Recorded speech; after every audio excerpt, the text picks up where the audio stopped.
So when it comes to making any type of changes, when it comes to your everyday eating habits or your everyday food choices, I'm a big believer in the language that you use matters.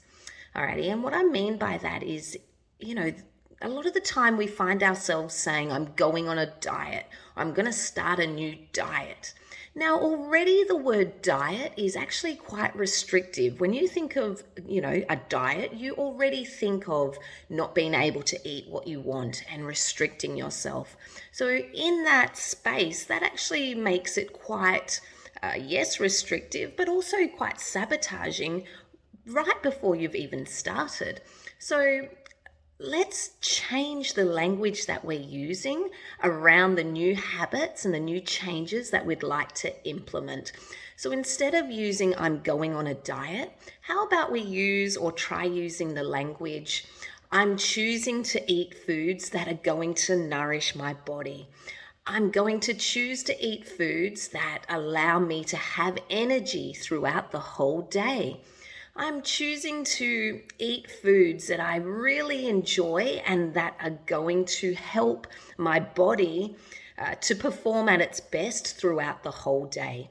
So already those, those language, the language that we're using is already so much more empowering, so much more encouraging, and so much more supportive to ourselves and also to others around us. So think about also your family and your children. The language that we use around our children as well is so important. We want them to know that there is no good or bad food as such. There's just a better choice or a more nutrient dense choice. Alrighty, so let's look at changing the language that we have around trying to implement changes, because this is a change that you've chosen to do, to move you closer to something that you would like to achieve, so a result that you would like to have. And this is a positive step. This is an amazing step forward and such a brave step.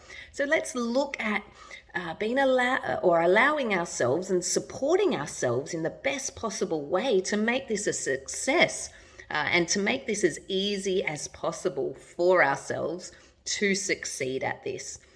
So I believe also one of the number one reasons why we fail on diets is because of the language that we do use around this. Alrighty, so let's start changing our language. Alrighty, I really hope you found this tip beneficial. Comment below if you like this one, or what language do you use when you're trying, to start something new or to implement some new changes within your daily nutrition habits. Alrighty, guys, have the best Friday.